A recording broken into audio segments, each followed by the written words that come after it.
Hello, this is Bullet, aka the Passive Aggressive Sherpa.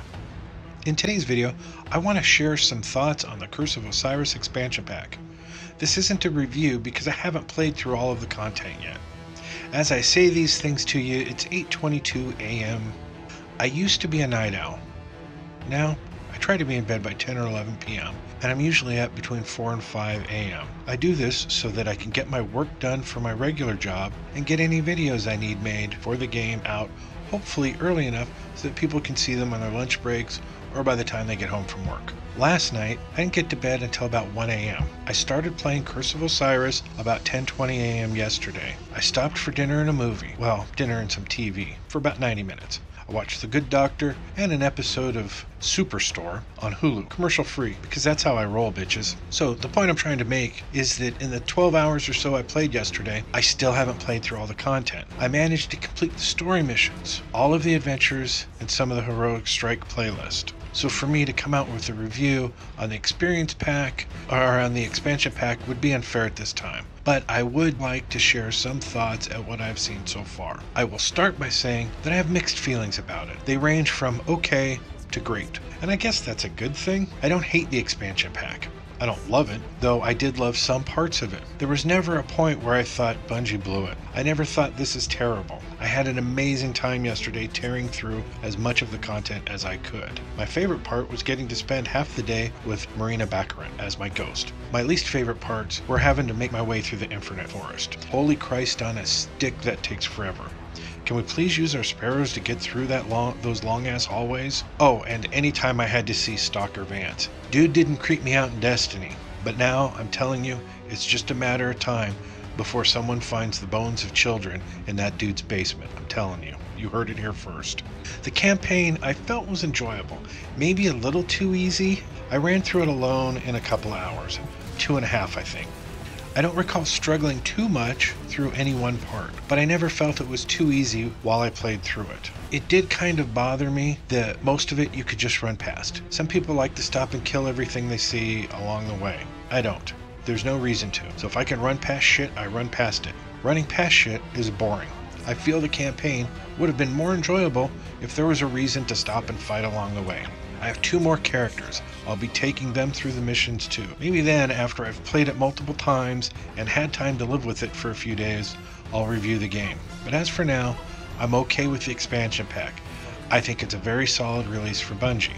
However, there were some things they did I just didn't understand, and it worried me that maybe they might not be grasping the seriousness of the flaws in Destiny 2. But at the same time, I think a lot of players don't either. I see that Bungie is trying very hard to give the players what they want, and every time they do, the players complain about it. It's a no-win. But a lot of it has to do with the fact that Bungie doesn't see the reason why people are complaining. It's like being an alcoholic. One of the reasons people have a hard time quitting drinking is because they don't take the time to figure out why they drink. It doesn't matter if it's binge eating, drugs, gambling. Until you figure out why you do these things to excess, you will always be an addict, even if you never do it again.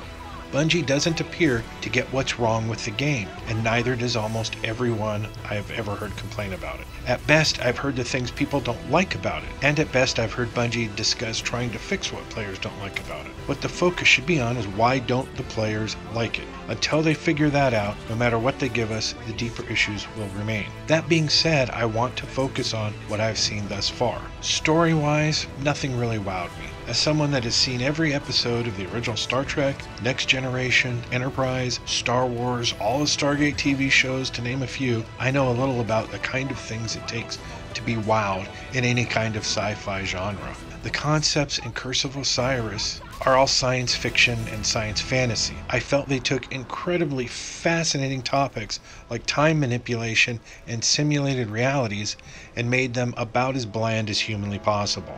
Design-wise, nothing in any of the simulated realities I went through seemed like they represented that reality well. The future, there was no sun. It was night all the time.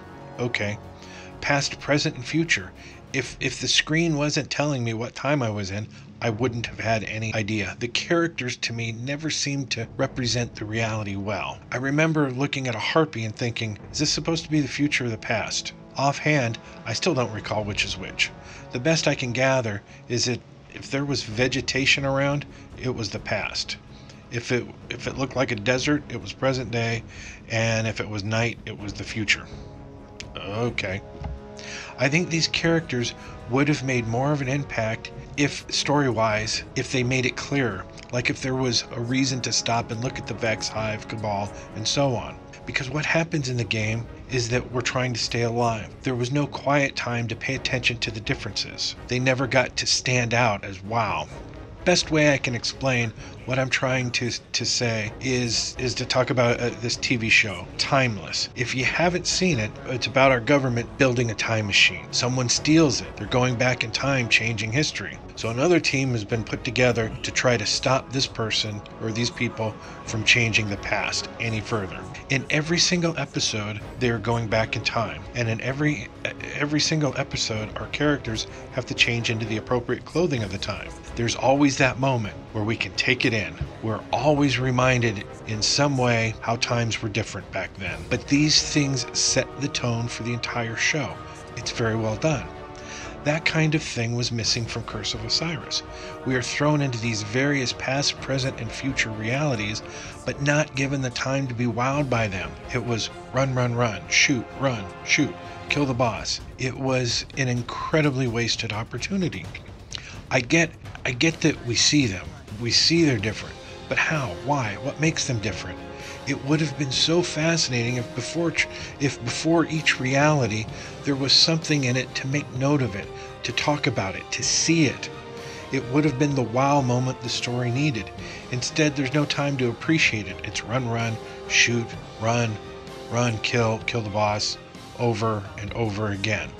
That's not how you tell a good story. That is not how you make it interesting. Then there's the planet Mercury itself, our new space. Well, it's kind of small. They really sold us on the infinite forest, and that made the space that looked really small okay if it was. At least they made it seem to me like the infinite forest would be something that we could go explore, and it would be different every time. Nope. Unless you're in an adventure or a strike, you'll never get to see it or explore it. That was kind of a letdown for me. So the story and design creativity, for me, I give it a 3 out of 5 stars. I'm not saying they were bad. It was slightly better than okay, but they definitely missed some opportunities, and that's kind of sad. They made some changes that to me, it just didn't make any sense at all. Complete waste of time, some of these things.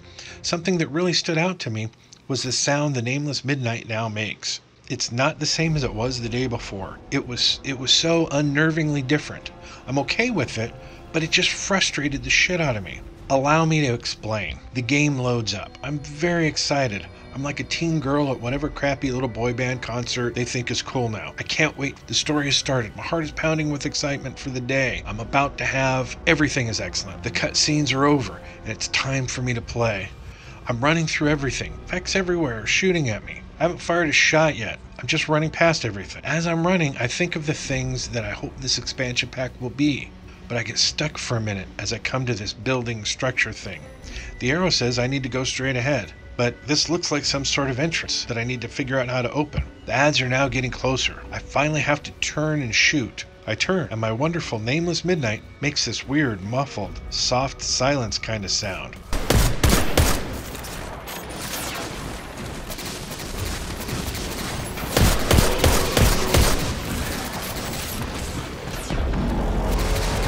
I think for a second, what the hell gun am I using? Did I move something over and not remember it? I don't have time to look. But as I continue to play, I pay attention to what I can see. It's the Nameless Midnight, and I just shake my head at the futility of it all. Bungie is faced with so much controversy, and someone thought, you know what, the first thing our players should experience in the game? A new sound for the game's #1 scout rifle. Of all the things that needed to change, someone at Bungie said, look, Nightfall sucks now. There's like 5 people that even bother with it every week. The Crucible has become mostly laughable. The stories are told in a mostly bland way. So let's take this opportunity to not work on correcting these things. Let's change the sound of the Nameless Midnight makes when fired. That will show our community that the game to us matters and that we're listening. And then everyone started laughing. Bungie is facing all kinds of hate and criticism for serious issues in the game, and the first fucking real change to the game I see is that they changed the sound of the most used scout rifle outside of the Crucible. This was my first concern that the expansion pack might be a disaster. Thankfully I was wrong, at least so far. The expansion pack isn't a disaster. It's a little better than okay. Not much, but it's something. But here's the most important thing I want to make clear about this video, about the things I'm saying to you. This is not a review. I'm not done with it at all. It hasn't sunk in yet. I haven't played it all. I can't stress enough how badly I want to finish this video so I can get back into the game and play some more. And that's great. I should want to feel that way. But how long is that feeling going to last? Is what they've done going to be enough? For that, only time will tell. Last night, I started one of the heroic adventures. It was the one with the hive. You can do one of these heroic adventures a day. From the very first moment I spawned into the heroic adventure, it was kicking my ass. I got to the very end, I honestly have no idea how I was going to finish it. And sadly, I couldn't. I had to quit because everyone was waiting for me for dinner. I was enjoying it so much though. It reminded me of the Nightfalls from Destiny. The only thing that drove me crazy is that stupid rainbow modifier, where every minute it's a new element that does damage. That's an idiotic and unfair modifier, and it just slows everything down and sucks a lot of the fun out of it. Aside from that, man, I didn't want to stop playing it. The last part of the adventure, there are 2 waves of hive that come at you. I died so many times it wasn't even funny. And I loved it. I made it through the first wave. I honestly don't know how I was going to finish the second wave. But for the first time in Destiny 2, I had that same feeling of excitement and fun that I felt when trying to solo Nightfalls in Destiny. They were never easy, but always at least possible, and always fun. Nightfall in Destiny 2, never easy, almost always impossible for us mere mortals, and almost never fun. So in my opinion, these new heroic adventures have a lot of potential, and that's a very good thing. Then there's the new heroic strikes. They aren't kidding. I was getting my ass kicked there too. And it was fun. A lot more challenging than the regular strikes. Great time. I had to run them with the Void class, unfortunately, and I'm not very good with that class. I'm used to having my arc pulse grenades that actually do damage, and not the crappy little baby grenades that exist on every other class and character. So it was frustrating at times, but as far as the strikes went, I had the best time running them. Challenging and fun. I think by far the best addition to Destiny 2 that I've seen so far. And I'm glad there were no modifiers to the heroic strikes, because the modifiers in Destiny 2 mostly suck. I'd rather there be no modifiers than have it be ruined with a stupid rainbow modifier or something else that's just as annoying and unfun. If you haven't purchased the expansion pack, should you get it? I personally recommend it. I'm not going to lie and say it's amazing. As I've said, it's slightly better than okay overall. But what it brings to the game as a whole is well worth it. New content, new things to do and explore. And the best part is there's more on the way. I haven't seen it all yet. Another big update next week. I think Bungie is on the right track here. We can debate all day long about how they should have been on the right track from the beginning. We can harp on the past, or we can move forward, make our voices heard, and hopefully affect real change. I think the future looks bright for the game, and I'm cautiously optimistic. One last thing. If you like this video, please give it the thumbs up and consider subscribing to my channel. That means so much to me. Once again, this has been Bullet, aka the Angry Sherpa, aka the Passive Aggressive Sherpa. And if we could get 72,187 likes on this video, I'd literally shit myself. Thanks for watching, and let me know what you think in the comment section.